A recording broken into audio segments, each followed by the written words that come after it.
Welcome to Second Take, the show that focuses on the issues behind the news. Anglo-American Platinum Independent Chairperson Vali Musa says South Africa's mining industry needs to undergo a fundamental phase in modernisation. Mining Weekly editor Martin Creamer tells us more. Welcome, Martin. Thanks, Shannon. Vali Musa believes the 5-month platinum strike was tantamount to a revolt against low wages and low-skilled jobs. What steps should be taken to modernise South African mining industry? Yeah, he was very firm on modernisation at the Joburg and Durban this week. He spoke very forcefully, and he spoke of being ashamed that miners had to sacrifice so much, 5 months worth of wages, in order to get a message across that this back-breaking work, this low-wage work, this low-skilled work is out of the question, must be thrown out the window.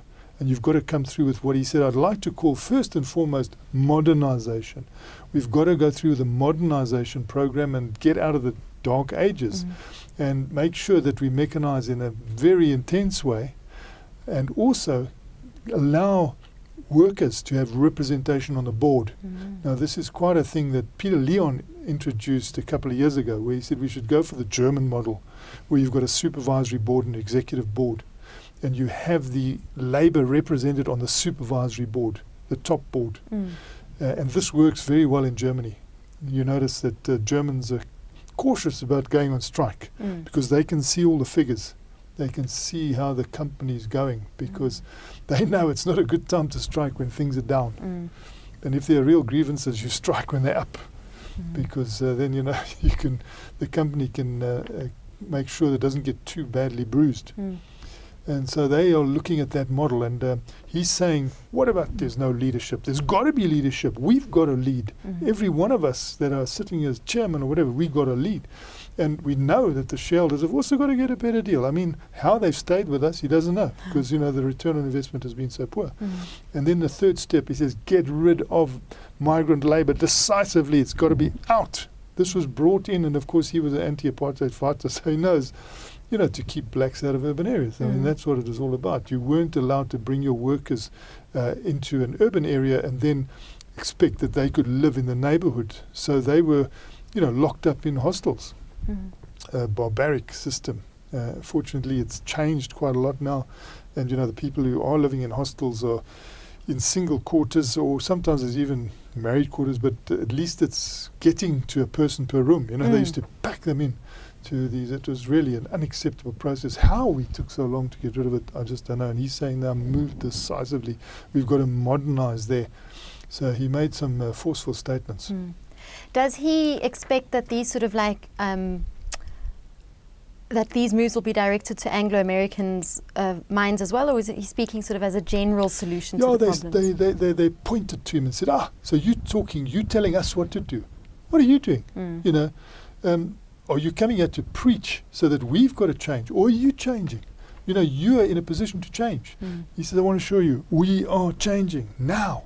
We're changing and we're modernising, and we have to modernise. We're not going to wait for the Minister of Labour. We're not going to wait for the Minister of Mineral Resources. We're going to do what has to be done. This should have been done a long time ago, and we're going to do it now. So really, I thought that he was unstoppable in that mood. And he's saying, it's the platinum belt has been the area of tension, and people have sacrificed a lot, he feels, because business in South Africa probably didn't suffer as much as the workers who didn't get 5 months' pay. I mean, it must be a devastating thing. And he's saying that's a huge sacrifice, and we're going to listen to the message. Won't modernisation cause substantial job losses? And this is what he jumped back. He jumped back firmly, because I think it was Claude Baysack who said, fine, you want to modernise. There you go, thousands of jobs. What do you do about that? The big problem in the world today is unemployment. Never mind. You're going to put more people on the streets. And he was firm again and said, we've got a moral obligation, we've got a legal obligation to our people. If we reduce those numbers, we've got to make sure that our obligations are fulfilled to those people. But at the same time, we cannot be Luddites. During the Industrial Revolution, people said, no, you can't do these things because you're going to lose jobs. We cannot repeat that at the moment. He believes that technology is going to lift Africa into a new position. It's going to create a lot of service work. It's going to create new jobs we haven't thought of. It's going to be the way to go. And he's refusing to stop, irrespective of the job losses.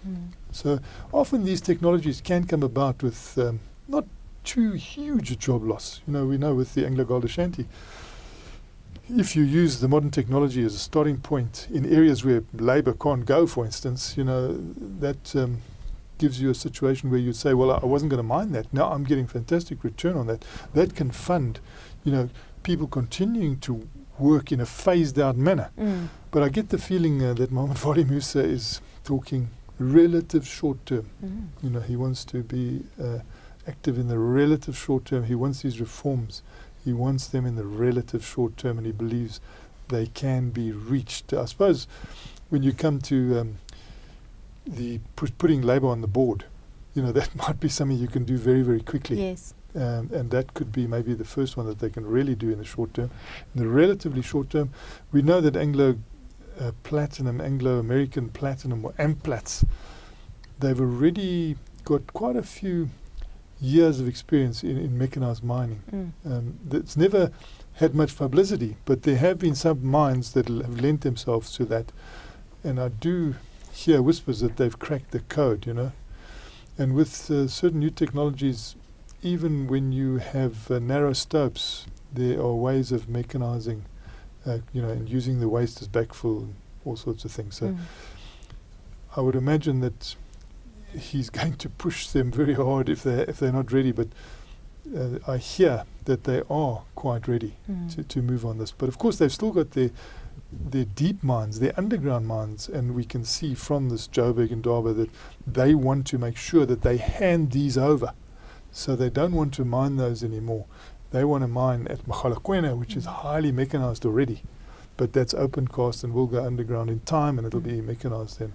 They've also got other mines that they want to keep, both in South Africa and Zimbabwe, that lend themselves to mechanisation. And any new mine, they want mechanised. But they've still got to make sure that someone takes over those mines that are conventional. And in a way, they're giving a hospital pass to someone else. And one hopes that those who take over will go in for high technology. Judging from Gwedi Mantasha's comments there, he seems to think that maybe this is an opportunity for black entrepreneurs to take over. Are they going to continue to involve people in deep, dark and dangerous mines? That's another issue. There needs to be some sort of rethink in the deep mines, the underground mines, the traditional mines, the ones where there is intensive use of labour. That's where we need to make sure that we can advance.